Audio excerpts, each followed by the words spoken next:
Pripovedovala bom o tem, kaj nam sporočajo zadnji podatki o finančni pismenosti odraslih.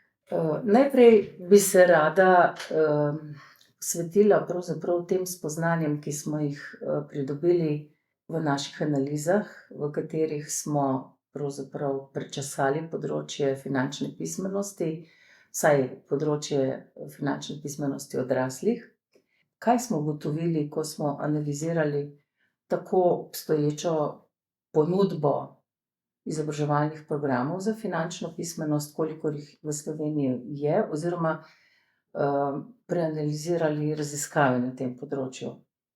Ugotovili smo, da je potrebna celostna in aktualna opredelitev področja finančne pismenosti, namreč na področju je zelo različno tako razumevanje kot opredelitve same finančne pismenosti. In sicer razlike so tako za področje finančne pismenosti mladih, kjer je tega prisotnega nekoliko več, in pa seveda tudi odraslih oziroma tako imenovanih seniorjev, kot se imenujejo naši odrasli, s katerimi smo razmišljali o tem področju.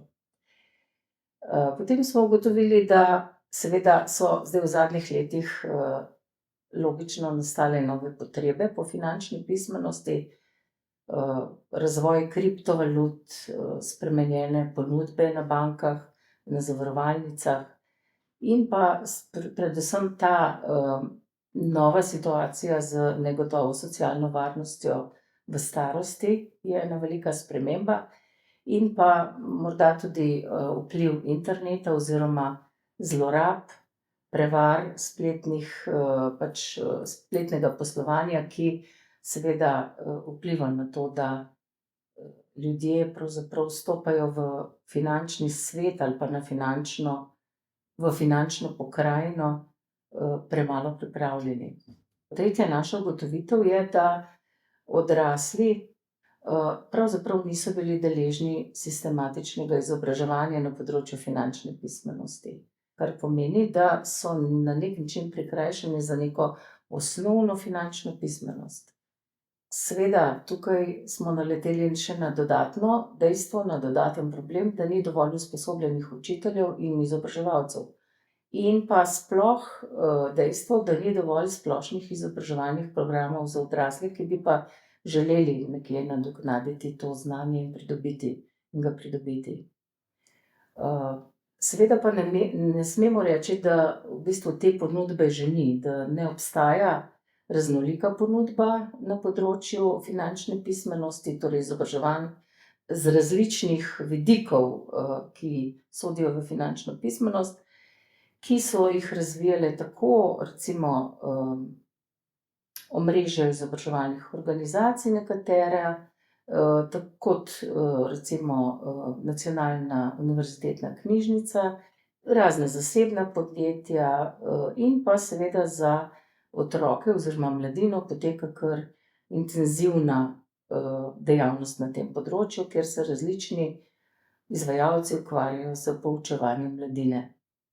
Zelo pomembne so opredelitve osnovnih pojmov. Tako imamo recimo ene 3 osnovne pojme, na katere moramo biti zelo pozorni, in to so finančna zmožnost, finančna pismenost in pa finančno pismena oseba, da bomo vedeli sploh, o čem tukaj govorimo. Torej, finančna zmožnost je ta najširši vidik finančne pismenosti in je na neki način kombinacija finančne pismenosti in pa finančnega ravnanja, s katerim je mogoče dosegati finančno blagostanje, kar je pa cilj vsega tega našega prizadevanja. Razvita finančna pismenost omogoča sprejemanje ustreznih finančnih odločitev na eni strani in pa doseganje finančnega blagostanja zase in za svoje bližnje. To pa na drugi strani pomeni z drugimi besedami, da ta razvita finančna pismenost na neki način omogoča aktivno participacijo v vsakodnevnem življenju, ki je obogateno z mnogimi novimi tehnologijami, da jih znamo tudi uporabljati, in seveda s tem omogoča pravo finančno vključenost. Zdaj, kakšna je finančno pismena oseba? To je tisti človek, ki bo znal načrtovati svojo finančno prihodnost, se zna izogniti pretiranemu ali pa škodljivemu zadolževanju, prevaram ali pa goljufijam na tem področju, in ki hkrati tudi razume, da mora nenehno v bistvu se učiti in nekje vlagati v pridobivanje novega znanja in izkušenj na tem področju, zato da utrjuje svojo finančno odpornost. Torej, kakšni so zadnji podatki o finančni pismenosti? Rezultati študij, ki so bili zdaj v zadnjih letih narejene, nakazujejo tole, bom citirala: primerno spodbujanje k zaželenemu finančnemu ravnanju je za potrošnike z nizkimi dohodki precej bolj pomembno, kot da jih poučujemo o financah in finančnih spretnostih. Torej, raziskava, ki sem jo omenjala, ne, torej zadnji podatki iz letošnjega leta, je raziskava Evropske unije, ki jo opravlja Eurobarometer, in sicer gre za spremljanje ravni finančne pismenosti odraslih v 27 državah Evropske unije.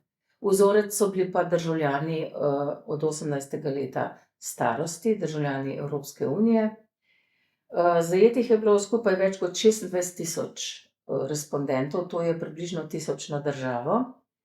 In je metoda zajemala tako samooceno finančne pismenosti kot tudi meritev, predvsem testiranje znanja. Katere so zdaj ključne ugotovitve, ki se mi zdi, da so relevantne za nas, izobraževalce odraslih? Najpomembnejše je, da je ta raziskava potrdila ali pa pokazala nesporno potrebo po finančnem izobraževanju.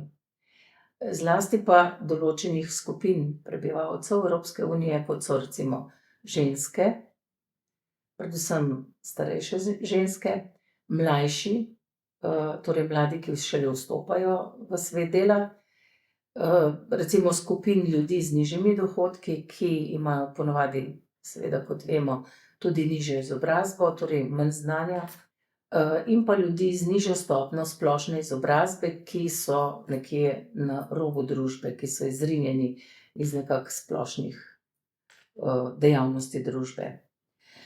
Ključne ugotovitve za celotno Evropsko unijo so nekako pričakovane, in sicer, da približno 18% ljudi ali pa prebivalcev ima nizko stopnjo finančne pismenosti, 18 prav toliko, visoko, in ostali so nekje v sredini. Se pravi, gre za neko normalno distribucijo, neko povprečno distribucijo podatkov, in to je bil pravzaprav tudi pričakovan podatek. Med državami seveda Evropske unije obstajajo velike razlike, in samo 4 države so, kjer ima več kot četrtina državljanov visoko oceno finančne pismenosti. In precej presenetljivo je, da se je med temi državami znašla tudi Slovenija. Finančna pismenost je načeloma v tej raziskavi izračunana kot utežena ocena znanja in vedenja, torej finančnega znanja o tem, kako naj ravnamo na tem finančnem področju. In oba dejavnika imata enako težo. Razpon je bil od 0 do 10 in Slovenija je dosegla v bistvu 61% ljudi je doseglo srednje dosežke, se pravi v razponu od 5 do 9 odgovorov, 12% je doseglo zelo nizke dosežke, in to je bilo pravilnih 5 odgovorov ali pa manj, in v bistvu 27% jih je doseglo v bistvu visoke dosežke, to pomeni, da so dosegli 9 ali 10 odgovorov, ki so bili pravilni, v primerjavi recimo z EU povprečjem, kjer je to doseglo 18%. In tudi, kot sem že prej omenila, 18% je bilo tistih, ki so imeli nizke dosežke, pri tem, ko v Sloveniji je bilo takih 12%. Tako da skupna ocena res kaže, da je Slovenija tukajle kar dobro pozicionirana. Torej, rekli smo, da skupna ocena finančne pismenosti je sestavljena iz znanja in vedenja, ravnanja. Zdaj, kakšni so bili pa rezultati Slovenije v finančnem znanju?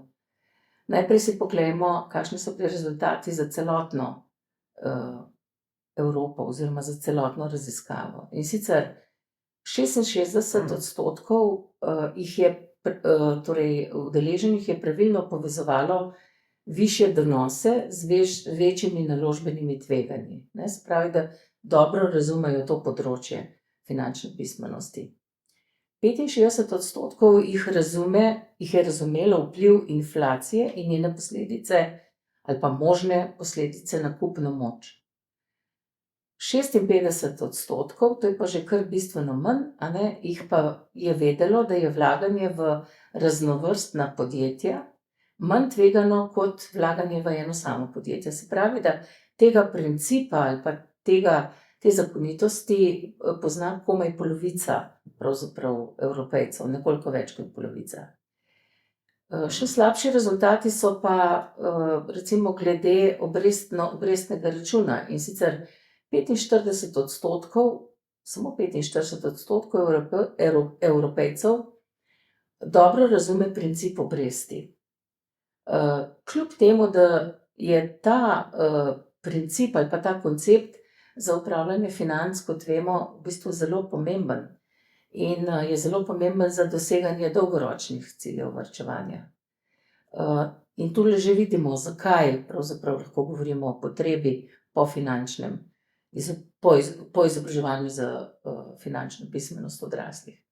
Samo 20% Evropejcev pa razume, kako obrestne mere vplivajo na cene obveznic. Tukaj gre pa že za nekoliko bolj zapleteno specifično znanje, ki je očitno v bistvu v domeni le 20% ljudi v Evropi. Kakšni pa so podatki o finančnem znanju za Slovenijo? Če upoštevamo to, da je finančno znanje, ta podatek, izračunan iz števila pravilnih odgovorov na 5 vprašanj o financah, in seveda je rezultat v razponu od 0 do 5. Slovenija je tukajle dosegla v bistvu 36% visokih dosežkov, se pravi, da so ljudje na 4 do 5 vprašanj, se pravi, na vsa ali pa na eno manj, odgovorili pravilno. Polovica Slovencev oziroma državljanov, prebivalcev Slovenije pa so odgovorili vsaj 2 do 3 odgovore pravilno. To se pravi, so dosegli srednji dosežek. Le 15% jih je takih, ki so dosegli 0 ali pa samo, ki so pravilno rešili 0, odgovorili 0 ali pa en odgovor. Kakšno je pa finančno vedenje oziroma finančno ravnanje v Sloveniji? Seveda moramo to upoštevati, da je to spet sintetičen podatek, ki je izračunan kot število finančno podkovanih ravnanj v zvezi z izbiro izdelkov, beleženjem stroškov, na primer, ali pa prizadevanjem za dosego finančnih ciljev. In razpon je bil tukaj od 1 do 3. Slovenija je dosegla 73% visokih dosežkov, se pravi, da je 73% ljudi doseglo 4 ali pa 5 pravilnih odgovorov, medtem ko je nizke dosežke doseglo le 8%. To je enako kot v Evropski uniji, ampak srednjih dosežkov, skupina s srednjimi dosežki je v Sloveniji bistveno manjša, na račun tiste z višjimi dosežki. Se pravi, da tudi tukaj vidimo, ne, da v bistvu glede ravnanja oziroma vedenja imamo v bistvu v Sloveniji kar dobre rezultate. Značilno za Slovence pa je, da smo precej kritični sami do sebe, kar se je seveda pokazalo tudi tukaj, kajti med vprašanji je bila tudi samoocena finančne pismenosti v Sloveniji. In sicer se je vprašanje glasilo takole: kako bi ocenili svoje splošno znanje o finančnih zadevah v primerjavi z drugimi odraslimi v Sloveniji? In Slovenija je tukajle imela le 4% tistih, ki so rekli, da je zelo visoko v primerjavi z drugimi. 21% jih je reklo, da imajo dokaj visoko znanje v primerjavi z drugimi, 62% pa nekje povprečno. Rezultat na teh nižjih, se pravi dokaj nizko, zelo nizko ali pa celo ne vem, pa so dokaj podobni kot v Evropski uniji, se pravi 11% jih je nekako reklo, da imajo dokaj nizko znanje, medtem ko le 2% v Sloveniji so pa rekli, da zelo nizko. In 1%, da ne vedo, da ne vedo, kakšno je njihovo znanje finančne pismenosti. Zelo zanimivi pa so rezultati, ko gledamo distribucijo glede na starostne skupine. Visoko raven finančne pismenosti dosegajo starejši, če generaliziramo, in v bistvu imajo mlajši nekoliko slabšo raven finančne pismenosti, generalno gledano. Seveda, srednjo raven rezultatov imajo boljšo tisti nekako v srednjih letih, se pravi tam od 45 pa do 25 let starosti. Medtem ko nizka raven, kot vidimo, kot se to lepo pokaže tudi na tem grafu, je največja ali pa najbolj izrazita pri tej starostni skupini mladih, ki šele vstopajo na trg dela oziroma na področje dela. Ta rezultat kaže tudi na to, zakaj pravzaprav je potrebno posebno pozornost namenjati skupini starejših odraslih in pa tistih mlajših, ki komaj vstopajo v svet dela. Glede na to, da je veliko govora tudi o digitalizaciji družbe, so zelo zanimivi tudi podatki o digitalnih finančnih storitvah. In sicer je več kot 60% Evropejcev uporaba digitalnih finančnih storitev všeč, na primer spletno bančništvo ali pa mobilna izplačila in tako naprej. 95% Fincev recimo meni, da je to zelo udobno ali pa vsaj deloma udobno, se pravi skoraj večina, tako rekoč vsi bi rekli lahko. Medtem ko za primerjavo v Sloveniji je pa takih 76%. Na začetku sem izpostavila pravzaprav to finančno zmožnost, za katero smo rekli, da je sestavljena iz finančnega znanja, iz finančnih spretnosti in pa ravnanj, s katerimi nekako dosegamo cilj, to je blagostanje za posameznika in za njegove bližnje. To finančna zmožnost je ena izmed pomembnih dimenzij finančnega blagostanja, lahko rečemo. So pa še druge komponente finančnega blagostanja. Kot sem rekla, je finančna pismenost, finančno znanje in pa finančno vedenje in delovanje. Vse to dvoje pa lahko poimenujemo tudi na drug način, in sicer rečemo, da je to zdrav odnos do financ. Ta zdrav odnos do financ strokovnjaki nekako imenujejo finančna odpornost. Finančna odpornost je pa tudi hkrati cilj finančnega izobraževanja, tega, kar si želimo. Kaj pa bi želeli s to finančno odpornostjo doseči, se pravi upravljanje z lastnim denarjem, svobodno upravljanje, odgovorno, informirano upravljanje z lastnim denarjem, zato da bi ljudje lažje dosegali lastne finančne cilje in pa da bi se uspešno lahko izognili finančnim stresom in ostalim finančnim težavam, ki bodo prihodnje ravno tako na obzorju ali pa so že na obzorju, kot so prišle zdaj. Zelo pomembno se mi zdi ukvarjanje z vprašanjem, kaj to je finančna pokrajina v današnjem času, kaj to sploh pomeni in kaj v tej finančni pokrajini pomeni finančno pismena oseba.